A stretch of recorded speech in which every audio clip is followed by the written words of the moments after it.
today's department, we have multiple 8-figure entrepreneur, best-selling author, business expert, Daniel Priestley. Every business needs to create the conditions that people buy. And those conditions are logic, emotion, and urgency. I grew one business to 10.7 million. We did that by running the same event 173 times. I think some people think that everyone's going to go to the first one. So doing it week 2, like, I don't want to do the same thing. Coldplay, they don't make up the concert every time. Yeah. 3 times a week, they play the same concert. Taylor Swift, same concert 3 times a week. Like, we got to stop trying to reinvent stuff. But what works is doing what works over and over. Building an audience is one thing. How do they become clients, customers, people that invest in what it is that you have for them? This one I could consult and just charge 50 grand for, and it would be worth it. And that is Daniel Priestley. I am so honored to have you. I'm so glad to be here in our little rocking chairs. Being able to have our conversation together. This was a makeshift setup, everyone. I love it. No, the rocking chair, Airbnb. It should be a permanent fixture. Having the rocking chair, it kind of gets the brain really moving. But a tick during the conversation could maybe it makes it interesting, you know? But no, it's been so cool because my journey of discovering you is, number one, you know, that the podcast you did on the Diary of the CEO, Mm-hmm. like your face was just everywhere. Like YouTube favored your face in the algorithm. It did. And it showed up on probably everyone who is in business or trying to start a business. Yeah, for a week there, I was like bombarded. It was amazing. Yeah. And sometimes you don't put 2 and 2 together because you read a book and, you know, there's no photo, you know, and we're not really putting names to faces all the time. Had you read a book before? You read mine? I didn't. Oh. So then I joined this mastermind, and then he recommends a book called Key Person of Influence, and I'm reading it. I'm like, this is brilliant. And then I'm getting to you at all angles. Yes. No, it's crazy. I'm tracking you down. And I think we're going to, like, this conversation will maybe talk about the meta nature of how, you know, you've built what you've built. And then, but that recommendation, I actually had, you know, oversubscribed sitting on my shelf before Key Person of Influence. And I'm just not putting all these together until Myron has you speak at the event. And I'm like, oh, that's the guy. And then I saw you in passing, you know, grabbed a selfie. You gave me assistant's email, but it was cool that this happened because I didn't foresee this happening here in Atlanta. I'm glad we got to No, thank you for doing this. Watch Matching Buddies, by the way. Let's go. So, you know, you just got off stage doing a keynote at our friend David Shan's podcast summit event. David's a legend. He's a legend. He really is. And I think the 4 elements you talked about, I wanted to just bring to this audience, because building an audience is one thing, building a demand is one thing, but how do they become clients, customers, people that invest in what it is that you have for them? I want to get into that. Yeah, it's kind of like the audience is this one big community on this island. And then you've got all your products and services. Maybe you've got an agency, maybe you've got services, courses, coaching, software, and that's all over here. And then there's this kind of like awkward conversation about, well, how do I kind of introduce my audience to what I do? And I don't want to be like salesy to this big group over here. And I don't want to feel like I'm pitching all the time. I want to serve the community and give them content. But then I somehow have to kind of monetize. Right. So what's the way to do that? And really what we wanted to talk about when we were having that conversation was some of the soft, gentle ways to bridge from one to the other that just come across as natural and you know, it doesn't polarize anyone. It's, you know, it's good for creators. I like that you use the word soft, gentle, because I mean I'm in my journey of growing in sales, like the skill, like that, like the skill, the persuasion, the psychology, the conversation, and that is probably the best explanation as to what I desire to be like as a salesperson or somebody who has something to sell. Is I want it to seem gentle. My approach, I love understated and elegant. I love understated, elegant sales models, business models where it doesn't feel like it's a business model, but it just works. And it's possible. You know, Apple is a great example of understated elegance when it comes to having a very aggressive sales model. They are very, very good at selling a lot of stuff very fast. And they've always have been, but they do it in such a way that it's kind of understated and elegant and you want to do it. So it's like, how do we construct a model that doesn't feel like it's in your face, but it still gets the same result? Yeah. And I think what's cool is that you do such a great job at taking a big picture legacy brand and showing like, hey, you can build it this way too. At the event a couple months ago, you were like Rolex, like they sell the same thing that whatever Timex, like, but why are people in demand to pay so much money? And they, Rolex is a fascinating business because it hasn't really innovated in 50 years. The product looks exactly the same. Crazy. Easily copied. $250 for a copy that sells for tens of thousands if it's the real thing. And almost even watch experts can hardly tell the good copies apart from the real ones. It is something that you don't need. We all can tell the time on our phone now. Yeah. But how are they doing it? And, when you study how they're doing it, you're like, okay, it's an actual system. It's a process. They go through a series of steps. Those are repeatable steps. They do them all over the world. And they have built the brand and also the sales model, the revenue model and the sales model to be an understated, elegant, easy way to move people from being aware to buying the product. So building the brand and then having the sales model connected to it. Exactly. In a nutshell, could you say in 2024 or whenever somebody's listening to this, like, how do you build a brand right now? Well, let's just start with Rolex as an example, and then we'll break it down for small businesses. But essentially Rolex does big audiences through sponsorship. So tennis and yachting and racing, Formula One and all that sort of stuff. So they're doing the big audiences, so everyone's heard of the brand. And they take out the back page of every men's magazine and every women's magazine. So they're really big on the brand. But then when you walk into a boutique, they are very, very careful and clever about how they do this whole thing. So the way that they do it is they say, which watch would you love to buy if you could? And they get you to pick one or two. And then they say, we don't have that available. But what we'll do is we'll put you on a waiting list and we'll let you know when it becomes available.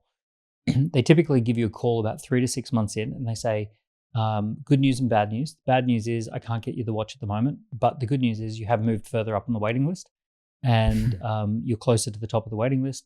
And just letting you know that we will, when we get one in, we haven't forgotten about you, right? So the messaging is like a bit of push-pull. We haven't forgotten about you. We want to be able to get you the watch that you want. But you're not there yet, but we will. And then 6 to 9 months in, they typically give you a call and say, got some great news. The watch that you want is available. We've got one in. I've got a few people who want it. I'm going to hold it for you for 3 days. If you want to come down, it's yours. If not, that's totally fine. I've got someone else who wants it. That's really good. Right. So what they're doing is they're leveraging 3 things: logic, emotion, and urgency. So logic is that the watch holds its value, that it's a timepiece that if you buy it for 10,000 and keep the box and the papers, you'll probably be able to sell it for 10,000. Right. So it holds its value. That's the logical justification. The emotion is the brand, the status, the achievement, the signification, signifying a special moment. So all of those emotions are there. And then urgency is that I've been on a waiting list. I wanted to get this. It's only available for 3 days or else I miss out. Yeah. So every business needs to create the conditions that people buy. People buy when the conditions are right. And those conditions are logic, emotion, and urgency. So good. It's big brain. And I think, and I guess you could say maybe another word for condition could be context. Yeah, the context is right. It's just the forces line up. Yeah. We have a left brain and a right brain. Our left brain is logical. Our right brain's emotional. So we need left and right brain alignment. And then we need a moment to act. Moment to act, or urgency, is just simply that it's better to act now than wait. Yeah. So we don't need a lot of that. Urgency is just a spice. It's like a little spark. But we need to have a logic and an emotion, regardless of what you're selling. If you're selling video production services, the logic is this is going to be good for your business. It's tax deductible. It's an investment into the long-term development of the brand. The emotion is we're going to make you look good. Yeah. Right? You're going to gain notoriety in your industry. And then the urgency is that, some of the other people in your industry have already gotten started and they're a little bit ahead of you. You want to make sure that you're up there with that. So good. You just gave me my game plan for 2025. Let's go. And what's cool is when you break it down that way, the perspective from the Rolex side of things is like they're not having, they get to control the pace. They control the circumstances, the context. They also don't have to be salesy out there. Yeah. They are salesy, but they're salesy in behind the curtain. And mind you, like they're amazing. They're great, right? The guys who work there, they're always lovely and they're fabulous, but they have a sales process. Yeah. They do sales training. They do a phenomenal product knowledge and how people buy Rolex and the Rolex playbook. All of that is a playbook. Yeah. Let's not kid ourselves. Yeah. I do think, actually, I don't know if you're, Audemars Piguet. Mm-hmm. So I just went into one and I was like, hey, how do you buy one? Is it possible? And they're like, of course. Like, we're a watch company. She's like, you just have to set an appointment. I was like, okay, I'll come back. She's like, she puts it in a written down thing. It's not even digital, so you don't get reminded. And she was like, just a lot for like 90 minutes. I was like, 90 minutes. Okay, I'll come back Wednesday, 90 minutes. So I show up and it's like this. She literally, this lady shows me, all 220 pieces they have in production and gives me the background behind all of them. And then I was like, cool. I was like, where do we go from here? And she's like, oh, you have my number now. She's like, just text me the watch you want with 100% commitment. But here's the thing. And I think I knew what she was saying. She was saying, we're looking for variety. That's the reason why we kind of educated. We wanted you not to buy it because all the celebrities are watching. I wanted you to buy it because of the history we just talked about and the craftsmanship and all that stuff. They're like, mix it up, offshore dress watch. And then, you throw in the Royal Oak. And I'm like, I just want the Royal Oak, And just by that, I'm like, wow, like it's a different way. But I don't want to send a watch that I'm 100% committing to that I don't really want. But. Yeah, the funny thing is that there's this psychological principle that people buy what others want to buy, not what others want to sell. So what they're doing is they're actually building a process that communicates that this is something you aspire to. Other people would want this. This is not just something you want to, like, we're not trying to sell this to you. You're trying to buy it. So they're just repositioning crazy that, right? Yeah. And they also they understand that in every interaction, they're building a brand. Yes. So when they educate you about the product, you're then in a position to educate others about the product. Right? So then the brand is built. So good. So they're actually constructing a brand in real time in your head. Yes. Because that's where brands live. They live in our heads. Wow. So your entry level understanding of the brand is, I've seen cool people wearing this watch and I think it'd be cool to have one. And then it's like, oh, actually, no. First, we're going to deepen your understanding of the brand. And then you're in a position to be a brand advocate as well as an owner of the product. Yes. Now, we can learn from this. We can absolutely learn from this. People like education and entertainment before they buy. Every business, every brand, small or large, can do more education and entertainment. They can educate and entertain their buyers. There's this rule or law or strategy that's talked about by a guy called Professor Robin Dunbar. Now, he's a professor in how people bond, how people fall in love, how people connect, how people remember names and faces, how people build friendship circles. That's what his expertise is. And one of his rules is called the 7-hour rule. So he talks about when you spend 7 hours with somebody, you end up placing them at a high level of connection and significance.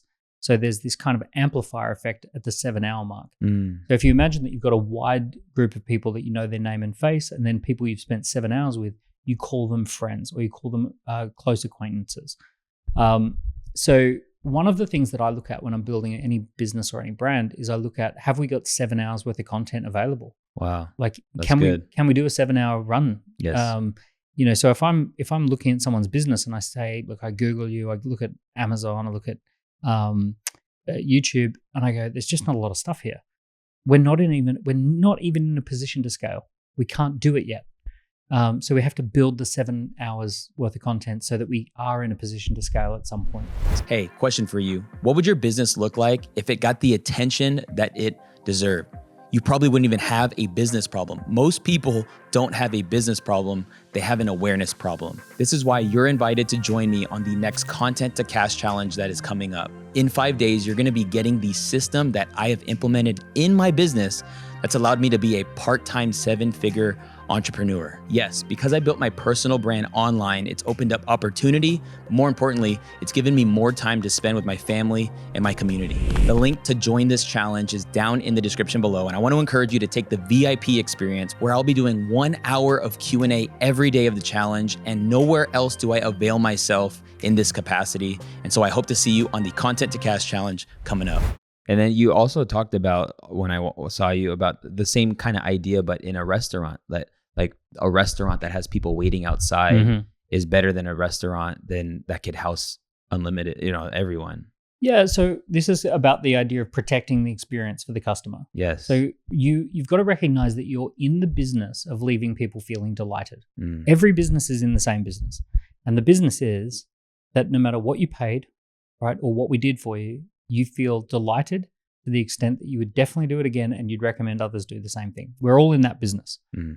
So when we realize that we're in the business of delight and manufacturing delight, then what we need to do is protect our ability to do that.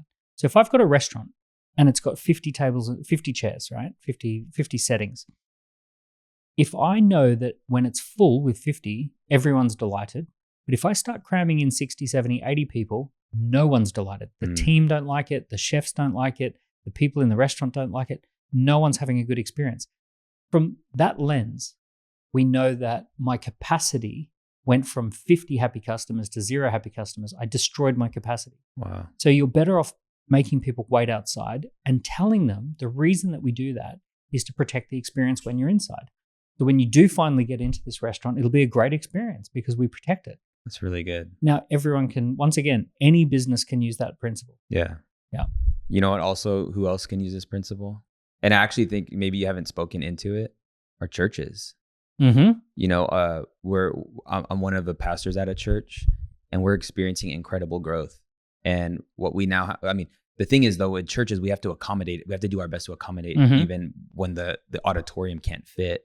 And so we'll have like an overflow room. But like even in that room, that experience needs to be protected. And because, let's take the principles we've just talked about. Someone wants to join the church. We say, look, we're not about just having people join and come in and out when they feel like it. We want people who are part of a committed group of the community. Our church is built on stronger bonds than most. So book a 90-minute appointment, come in through the week, have a 90-minute one-to-one. And in the 90-minute, I'm going to tell you about our history, and I'm going to tell you about our background. I'm going to tell you what we believe in. Now you've got my number.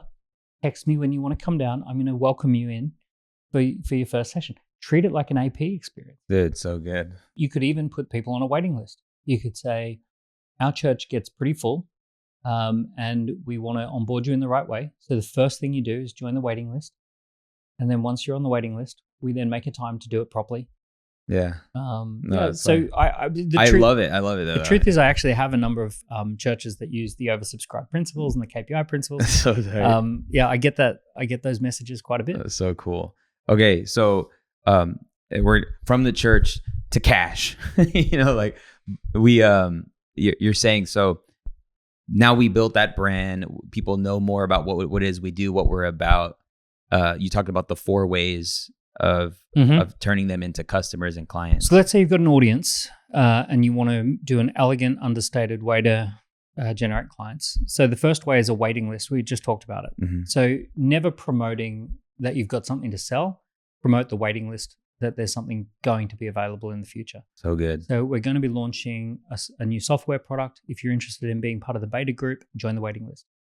We're going to be launching a training program. It's for 150 people. Join the waiting list, and then we'll get you to fill in the form, and then you can be selected.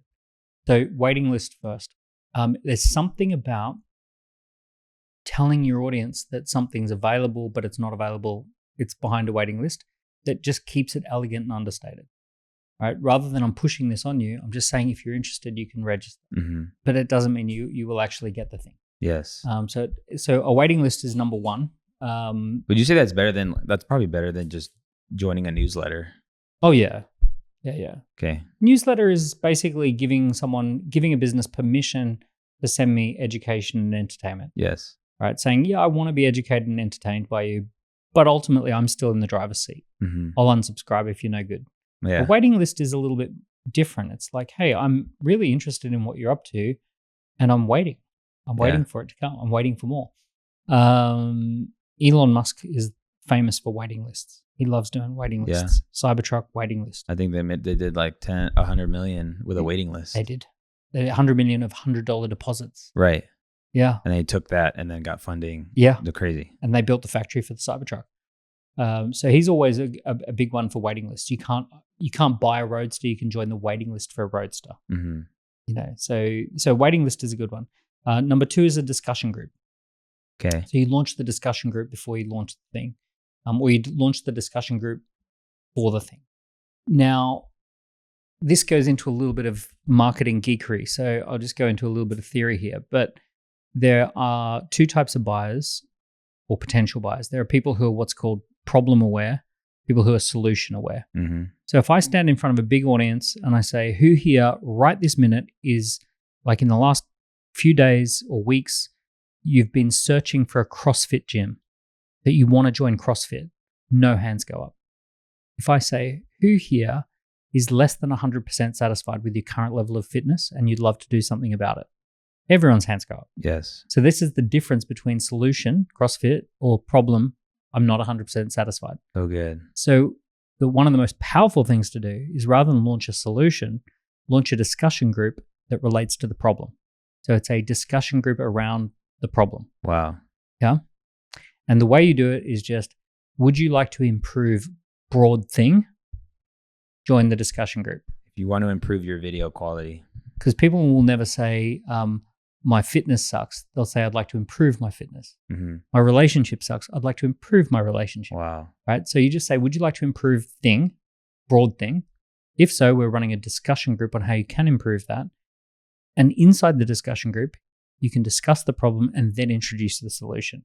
Now, if you want to sell a lot of CrossFit subscriptions, if you want to launch a CrossFit gym, launch the I'd like to improve my fitness group, mm-hmm. and then introduce them to why CrossFit is one of the best solutions for that, let's say.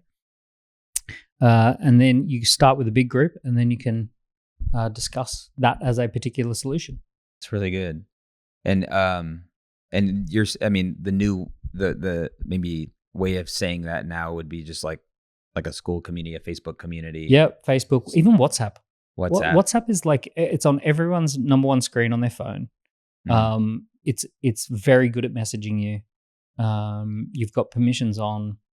So good. So just like a WhatsApp discussion group, even if it's a 7-day pop-up, mm-hmm. super powerful.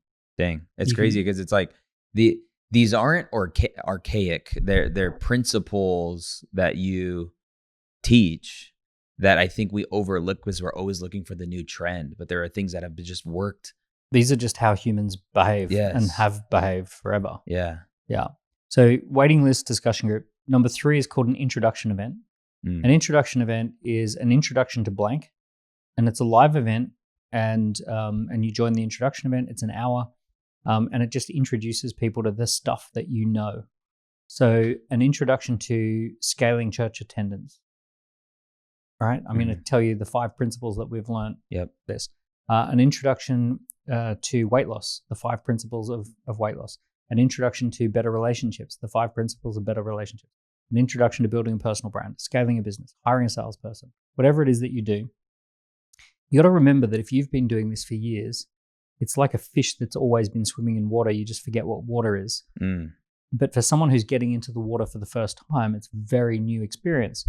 So the things that are completely old hat for you, boring for you, you totally take it for granted. I mean, actually, let me just step out of this podcast for a minute. These campaigns, I've been running these for 20 years. Yeah. And yet I'm introducing them to people and saying, these are some campaigns. So for me, it's like, oh yeah, I just take it for granted. I know how to do this. I do this all the time, but I'm doing an introduction to 4 campaigns. Wow. So when you introduce people to your world, that is a really powerful Zoom event, live event. On one end of the scale, you can do these as breakfasts, lunches, or dinners. So you could do private dining. Let's say you want to sell something high-end, like super high-end coaching or something like that. You work with manufacturing companies to improve safety standards. We're running a breakfast for people who are senior executives at manufacturing companies. Come along to a breakfast, and we're going to have a special quick conversation around an introduction to using AI technology to improve safety conditions. Okay, great. So now I'm going to go along to that. So that would be a high end. Mm-hmm. And then right down the other end, we're just going to do big group on Zoom. It's going to be an introduction. Anyone, anywhere in the world can join. It's free, but it's an introduction presentation. I've scaled 7 businesses, 0 to 1 million in the first 12 months. And all of them have involved a rolling schedule of introduction events every single time. So 2-3 times a month, we're running the introduction event. So good. And it's the same event. It's the same slides. I think some people think that everyone's going to go to the first one. So doing it week 2, like, I don't want to do the same thing. But the reality is like creating the predictability is what you want to do. I grew one business to 10.7 million. From 0 to 1 million took a year, and then 1 to 10.7 million took 2 years. And we did that by running the same event 173 times. It's crazy. Now think about this. Coldplay, they don't make up the concert every time. Yeah. 3 times a week, they play the same concert. Ed Sheeran, touring around, doing the same concert. Taylor Swift, same concert 3 times a week. So good. You know, like, we got to stop trying to reinvent stuff. If you've run a launch event, let's say you're running a new business and you run a launch event, like, why would you not do that 3 times a month? Mm-hmm. Why not do it 3 times a month for a year? Whatever you did in the launch event, just repeat it. Yeah. No, it's so good. It's just people, it's just that perfectionism, wanting to show up, make sure it's perfect. But every successful business is iterating. It's not even perfectionism. It's people love novelty. Mm. But what works is doing what works over and over. Roger Federer doesn't reinvent his tennis game every time. He does what works over and over and over. Ed Sheeran does Ed Sheeran songs. Coldplay do Coldplay songs. Metallica do Metallica songs. They know what works and they repeat it. I have seen people launch a book where all these people turned up to their book launch. 40, 50, 60 people showed up, and 5, 6, 7 people signed up as clients off the back of it. And they're like, oh, now what do I do? Run it again. Yeah. Run it again. Right? I'm launching my book again. Yeah. You know, I'm doing a short introduction to becoming a key person of influence. I'm doing an introduction to getting oversubscribed. Whatever the book is about. Yeah. Just run the damn introduction again. So good. Yeah. What would you say? Could you break down like what that hour should look like? Yeah, let's do it. So the first 2 things is clarity and authority. So clarity is, this is what I'm going to be talking about. Authority, this is why you should listen to me. The next thing is problem solution. This is the problem that we see and why it's important to solve it, and the ongoing impacts if you don't solve it. And this is how we solve it. These are the pillars. And then problem solution, the greater why, the bigger why. So problem, solution, the why. And then finally, opportunity, next steps. So this is the opportunity for you today or in the week ahead. These are the next steps if you want to seize that opportunity, take on that opportunity. And finally is the emotional uplifting energy at the end, or the essence, I call it. So it spells out capstone: clarity, authority, problem solution, the why, opportunity, next steps, and the essence. The essence is finish on what the brand is actually about. Don't finish on a sales pitch. People always remember how something finished. Finish on the brand essence. So good. So that is that introduction event. Do it 3 times a month. Yeah. And like, don't get sick of it. No. Well, get sick of it, but do it anyway. Yeah. Okay. Right? I'm sure Coldplay gets sick of Coldplay songs. That's true. Yeah. Yeah. So good. Okay. So waitlist discussion group, introduction event. And then the 4th one, which is just such a powerful one. This one is like almost just talking about it and giving it away. If people knew how powerful it was, they'd be like, why does this guy give this away? Because this thing, this one I could consult and just charge 50 grand for, and it would be worth it. And that is the online assessment. The online assessment, if you think about this idea of assessment-based selling, right? So you never sell what you do, you sell the assessment for what you do. Like a doctor, right? Imagine you go into the doctor and you say, I'm not feeling well. And they go, well, if you're not feeling well, we need to put your arm in a cast. And you go, what? that makes no sense. You don't even know. I haven't even told you enough about me. Oh, well, I get paid to put people's arms in a cast, right? So that's where I make my profit. So I'm going to recommend putting your arm in a cast. I don't want to put my arm in a cast. I didn't even tell you my arm was sore. Yeah. Right? If they say, look, I don't know what's wrong with you. We're going to do an X-ray, an MRI, and a blood test. And that'll tell us what's wrong with you. And then you get the results back. You say, this is what's wrong with you. You can see it. Okay, now I'm open to whatever it is that we need to do. So the assessment comes first. Now, if you want to sell to corporate or government, sell them the assessment and then the solution. You go into a large corporate trying to sell a solution, they'll always push back. But if you say, one of the things we like to do is we like to do a happiness at work survey. We get 70 of your employees to fill in the happiness at work survey. We identify 3 to 5 problems if they exist at all. And then we present those back to you with our recommendations. And they're like, oh, how much is that? And you're like, it's $2,000. And they go, oh, really? Okay, great. I'm done. But as soon as you go back with what the assessment says, it's like, well, it's $200,000 to fix. Yeah. So they're all in at that point. You show them the data, show them the assessment, they're going for it. So life coaches should never sell life coaching. No. Sell the wheel of life assessment. Say, look, all I recommend you do is do a wheel of life assessment. Let's discuss it. Let's talk about the wheel of life. So just become known for, let's do a monthly wheel of life assessment and talk about your improvement. If you take someone who does, IT services, let's do an IT audit. Let's do a digital asset audit. And then we'll come back and we'll say what we think is strong and what we think is weak in your thing. So assessment-based selling is super powerful. So you set up an online assessment. And you got the thing called the scorecard. Scorecard, yeah. So and you have a book called Scorecard Marketing, which is phenomenal. Which is the assessments. Yeah. So scorecard marketing, scoreapp.com. All of my templates are there on scoreapp.com and you can get them for free. So you sign up for an account, there's like 90 templates all ready to go. You just plug in your logo and your colors and they're there.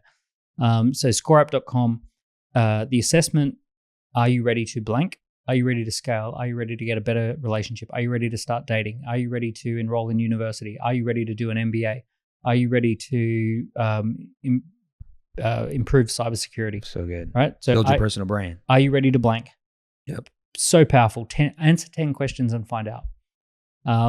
So that's one. Or which type are you? Which type of father are you? Which type of Christian are you? Which type of salesperson are you? Which type of marketer are you? Right? So then you answer 15 questions and it says you're either type A, B, or C. And here's what to do about that. So which type are you? 5 love languages is a which type are you? 16 personalities is a which type are you? So people just love this stuff. Yeah. So any of those, super, super powerful. The one I did was called the Key Person of Influence Assessment. 90,000 people filled it in and we did $20 million worth of sales. Wow. I mean, all right. Because I'm like, okay, there's the wait list or there's just the survey. Like I don't want like a ton of links in my Instagram or my YouTube description. Yep. Would you do like the survey over the wait list? Like which one would you? The wait list is if you genuinely have something coming. Okay. Like something like, do you ever run retreats or do you ever run? I do like a content workshop. Content workshop. So join the wait list for the next content workshop. Yeah. So definitely put that in.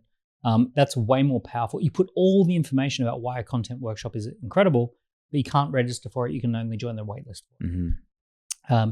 And then when the power of that is you go and say, look, we've got 400 people on the waiting list. I can only take like 45 people on the workshop. People are like, well, how do I not miss out? Yep. Okay. So you actually have something coming.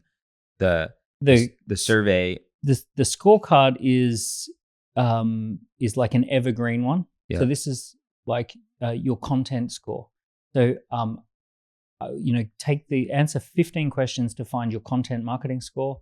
If you score above a 90%, your content marketing will take on a life of its own. It will grow, it'll scale, it'll deliver results. Mm-hmm. If you go 70 to 90%, you're keeping your existing market warm. Under 70%, you're missing massive opportunities and you need to up your game. Take the question, find out where you score. Yeah. And what was the offer on the back end of your Key Person of Influence? Yeah. So that was 40 questions measuring you in pitching, publishing, product, profile, and partnership. once you filled that in, you booked a one-to-one with one of my team. Yep. And then we basically gave you a proposal as to how we can address the thing that's weak. Yeah. Right. How we can improve those scores. Were you a part of that fulfillment, or did you have some part of it? Yeah. Yeah. But I've got a team. I've got coaches and stuff, collaborators and coaches. I've got a cohort of like people who do it, a faculty. Yeah. No, it's so good. And we've got services, lots of like actual services, done for you services. Yeah, dope. No, and okay, so yeah, you have multiple offers on that back end, but the point of the scorecard from the business side of things is you get that information to be able to prescribe somebody, to make a recommendation. And you're saying like you show up to that sales call, or your salespeople show up to that sales call so well informed about this human being. We've got 40 pieces of information about them. Yeah. Yeah. And what we're doing is we're then able to zoom in on the actual thing they need. Right. Right. I don't have to put someone's arm in a cast if their arm isn't broken. Exactly. But if they've got a broken ankle, let's put the foot in a cast. Let's fix the thing that needs fixing. Yeah. So, what's cool is that we're already in alignment with our customers. They've already told us enough information for us to immediately say, this is what you told us. Yeah. Like, you don't publish enough stuff. You're just not publishing.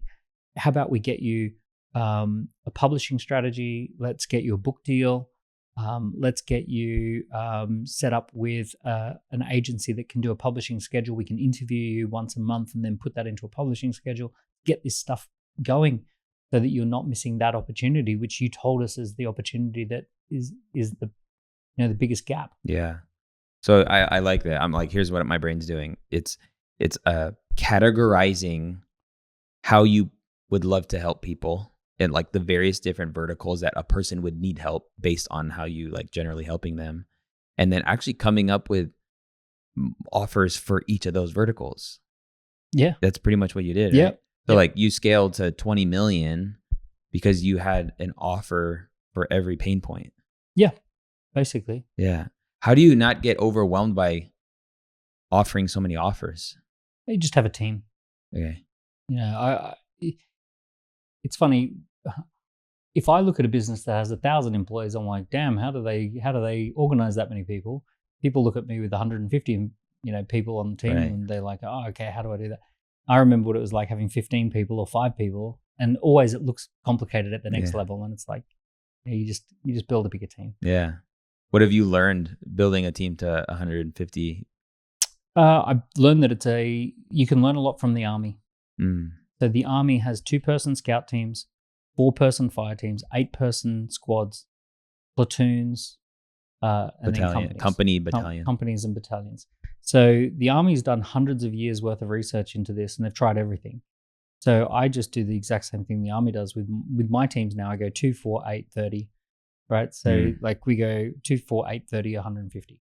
So it's basically like a great strong unit in business is like a squadron. So there's corporal, lance corporal, and 6 people on the team. Mm-hmm. And same thing, I've built a lot of companies where we very rapidly become a unit. In the UK, we call it a section. I think it's called a squad here. So you very rapidly become a squad. You have a corporal, lance corporal, and 6 people. Yeah. So you got your team of 8. That is your core unit for doing 7 figures of revenue. Once that works, you scale up to 30, and that's your core unit for doing 8 figures of revenue. So good. I was actually in the Army National Guard. Oh, really? Yeah.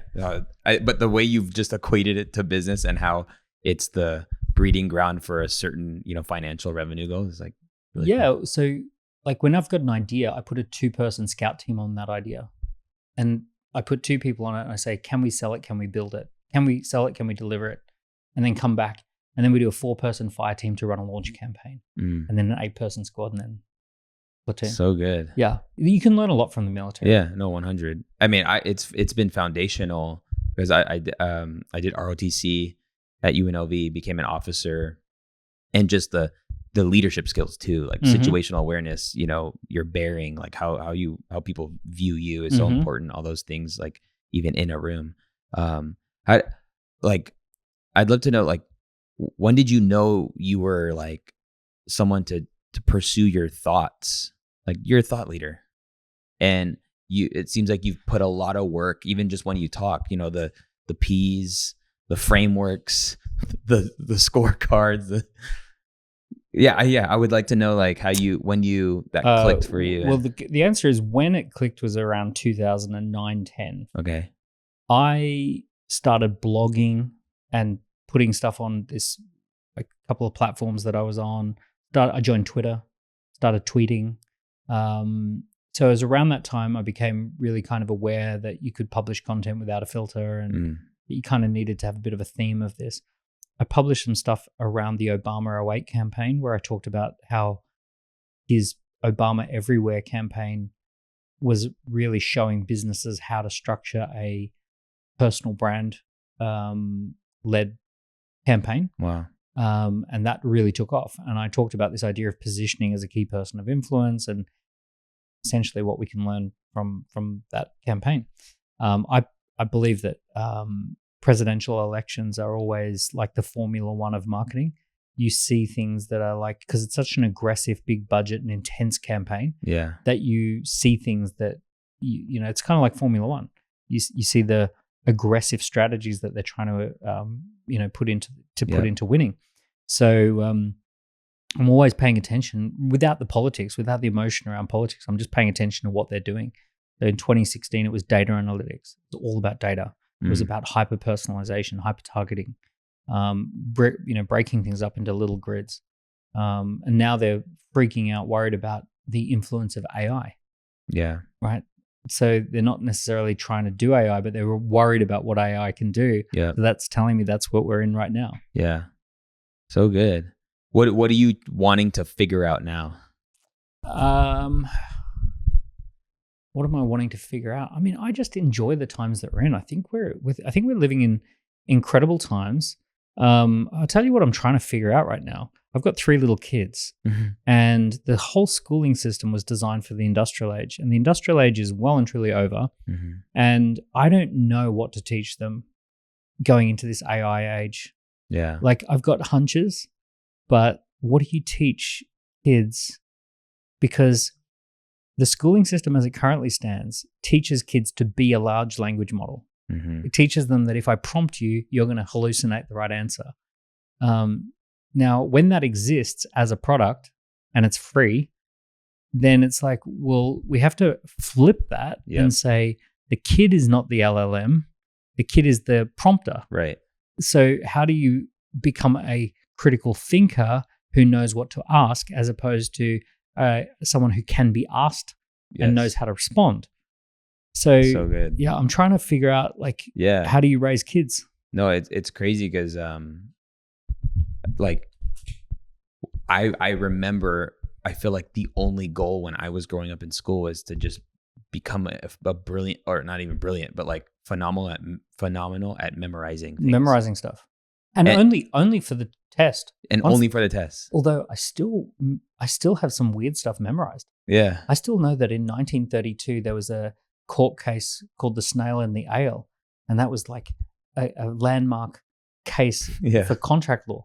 Still in my head from I mean, there you go. That'll take you to the next level right there. Donahue versus Stevens. Yeah. No, and you look at people who are influencing the world and culture. They're innovators and creators and critical thinkers, and it's wild.